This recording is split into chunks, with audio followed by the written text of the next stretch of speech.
안녕하세요. 효율적인 기능잘 남스 어프로치 동탄 바로본 신경외과 남준록 원장입니다.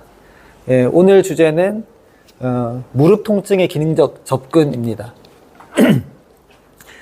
이 내용에 대해서 환자분들 입장에서 좀 쉽게 설명을 해드리는 영상이 필요해서 준비를 했습니다. 인간의 가장 기본적인 움직임이 제가 이야기하는 게 5가지가 있거든요. 그 중에 한 가지가 이제 보행이에요. 이 보행은 기본적으로 4가지의 기본 기능을 가집니다. 1번이 한 다리 지지의 능력이 필요하고, 2번째가 걸을 때 충격 흡수를 잘 해야 되고요. 3번째가 추진, 이동할 때 효율을 높이기 위해서 에너지 보존을 하면서 앞으로 가야 되거든요. 앞으로 가기 위한 게 추진, 그 다음에 앞으로 가기 위해서 지면으로 가는 이 에너지를 앞으로 바꿔주는 형태로 계속 에너지를 조금 어느 정도 효율적으로 써야 됩니다. 그래서 4번째가 에너지 보존, 이 4가지가 있어요. 이 4가지를 가지고 움직임을 만드는 게 보행이라고 생각하시면 될 것 같고, 걷는 것은 이제 태어나서 거의 돌 지나면 죽을 때까지 큰 이상이 없는 한 태어나서 돌 지나서 서기 시작하고요. 서고 애들이 걷기 시작하면서 거의 대부분 생을 마감할 때까지 보행이라는 움직임은 가져간다고 생각하시면 될 것 같아요. 그래서 보행을 어찌 보면 현상적으로만 설명을 해드리면 한 다리 지지의 연속 동작이다. 한 다리 지지하고 한 다리 지지하고 하는 거에 연속 동작이라고 생각을 해주시면 될 것 같아요. 그래서 이 동작을 자세히 잘 보면 전신의 근육을 닫습니다. 팔 동작도, 팔도 흔들죠. 그래서 체간에 대한 전체 근육부터 해서 발끝까지 모든 근육을 사용하는 동작이다. 그러니까 전신 근육을 다 쓰니까 좋은 운동이라고 사람들이 이야기를 하는 거예요. 그래서 체간부터 발까지 모든 근육을 사용하는 동작이기 때문에 항상 말씀드리지만 제가 협응이라고 이야기해요. 모든 근육을 다 같이 씁니다. 네. 그리고 모든 사람들이 이제 보행을 하잖아요. 근데 보행이라고 할 때 보행을 많이 하면 효율적인 움직임을 찾아가니까 효율적으로 걸을 것이다 라고 생각을 하시면 아무도 걸을 때 안 아파야 됩니다. 근데 걷다 보면은 망가지죠, 몸이. 그래서 이 효율이라는 것을 좀 잘 이해를 해 주셔야 되는데, 효율이라는 단어만 보면 굉장히 좋은 단어 같거든요. 그런데 이 효율이라는 거를 조금 더 깊이 있게 들어가면 효율적인 움직임이라는 게 이 사람의 기능 상태가 10점 만점에 10점이면 10점짜리 보행이 제일 효율이 높은 거예요. 그래서 이 보행을 탐색해서 만들어 간다라고 생각하시면 될 것 같고, 이 어떤 사람이 기능 점수가 5점이다. 그러면 5점이니까 가장 효율적인 움직임을 탐색하면서 반복해서 찾아가거든요. 그래서 5점짜리 보행을 만드는 형태로 가져갑니다. 근데 5점짜리 보행을 하는 게 효율이 높은 거는 수행자에 맞춰서 효율이 제일 높은 거예요. 10점짜리 만점의 보행으로 갈 수는 없어요. 열심히 걸어서. 결국에는 걷다 보면 몸이 건강해질 거야, 이런 생각은 하지 않으시는 게 제일 좋습니다.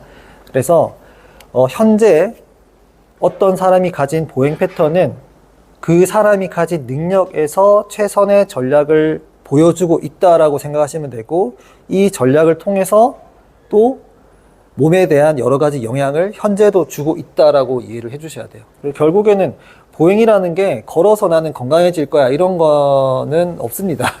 몸이 좋아야 걷는 운동이 좋은 운동이 됩니다.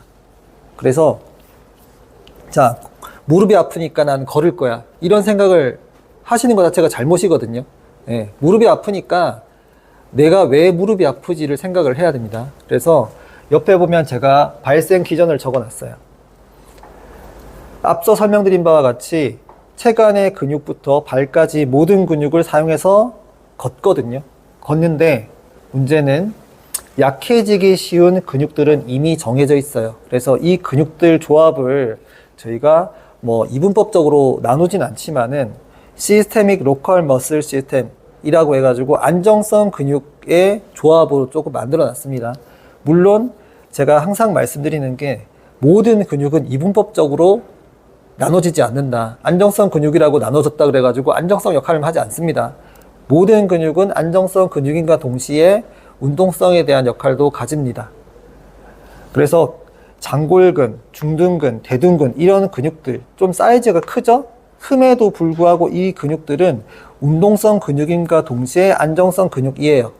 그래서 큰 근육들이 약해지고요. 그 다음에 그나마 좀 사이즈가 작은 근육들이 내측관근, 가자미근 이런 근육들도 약해져요.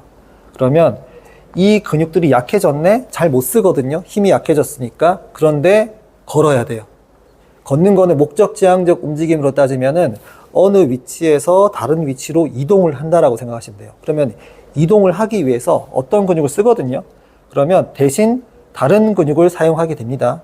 네, 그러다 보니까 결과적으로는 보상 패턴을 쓰면서 걷게 돼요. 그러면 이 근육들 때문에 소위 말하는 협응 관계가 무너지거든요. 그러면 결과적으로 나는 10점 만점이었던 몸이 9점, 8점, 7점, 6점, 5점에서 기능성 점수가 떨어지는 거예요. 그러면 그 몸으로 걷다 보니 첫 번째 생기는 증상이 근육을 잘못 쓰니까 대신 일을 하게 됐죠. 과하게 쓰게 됩니다. 그러다 보니까 근육통이라는 게 생기고요. 근육에 대한 밸런스가 깨졌으니까 근육 상태가 나빠진 상태에서 그 근육의 스트레스가 증가되죠. 그러면 근육이 부착되는 지점에 스트레스가 증가되니 건염이라는 게 발생해요. 근육의 끝 지점에 뼈에 딱 붙는 부분이, 인체 부분이 건이거든요. 건염증이 생겨요. 스트레스가 증가되니까. 그 다음에 각 근육에 대한 밸런스가 깨지니까 어떠한 형태로 해서 관절에 스트레스가 가해집니다. 그러니까 관절통이 생기고, 이게 소위 말하는 관절염이죠. 이게 무릎 관절염이 생기는 거예요. 그러면 근육통, 건염, 관절염에 대한 관절통이 생기는데, 잘 보시면 이 통증들은 결과적으로는 결과물이고요. 결과물인과 동시에 피해자입니다. 피해자. 그러면 가해자는 누구냐? 일을 안 하는 어떠한 근육들이 가해자가 돼버리는 거예요. 그러면 이거는 가해자가 왜 이렇게 약해졌냐? 사람이 편하다 보니까 가만히 있고 활동을 안 하고 필요한 운동을 안 하고, 네, 그러면서 어떤 근육은 약해져요. 약해진 근육이 가해자, 대신 동작은 만들어야 되겠네. 목적지향적으로 어디에서 어디로 이동하자. 근데 어떤 근육을 못 써. 다른 근육을 대신 쓰자. 이런 형태로 해서 몸은 가지고 있는 능력 안에서 효율적인 형태로 근육을 쓰려고 계속 만들어서 써요. 그러다 보니까 정상적으로 통증이 없게 써야 되는 그 패턴이 무너져 버리거든요. 그러면서 통증이 생깁니다. 그러면 이 발생 기전을 알면 무릎 통증이 있을 때 치료를 뭘 하겠냐는 거죠. 무릎을 열심히 치료한다. 치료가 과연 될 것이냐? 안 됩니다. 예, 보존적 형태의 치료밖에 안 돼요. 그러면 일반적인 병원을 가시면 걷지 마셔라. 내지는 조금 쉬셔라. 이런 이제 처방을 하겠죠. 그 다음에 무릎에 대한 주사를 맞거나 내지는 약 처방을 받거나 내지는 전기치료 같은 보존적인 물리치료를 시행을 받거나 이런 형태의 통증에 대한 보존적 치료를 하게 되는 게 일반적인 형태고요. 기능적 접근을 가져가면 방금 말씀드렸던 약해지기 쉬운 이 근육들을 다시 훈련을 시켜주는 형태로 재활에 대한 치료 계획을 짭니다. 그래서 약 끊고 주사 끊고 안 아픈 몸을 만드는 것으로 재활에 대한 치료를 진행하겠다라는 게 기능적 접근이에요. 결국 약 주사가 나쁜 게 아니고요.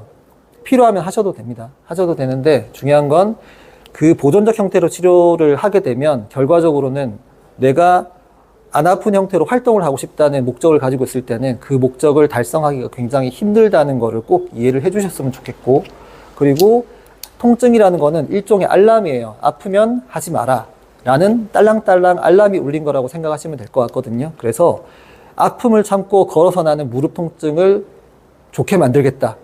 이거는 정말 어리석은 생각입니다. 그래서 몸을 좋게 만든 다음에 걷는 운동을 할 수 있는 몸을 만드셔서 걷기를 해주시면 좋을 것 같습니다.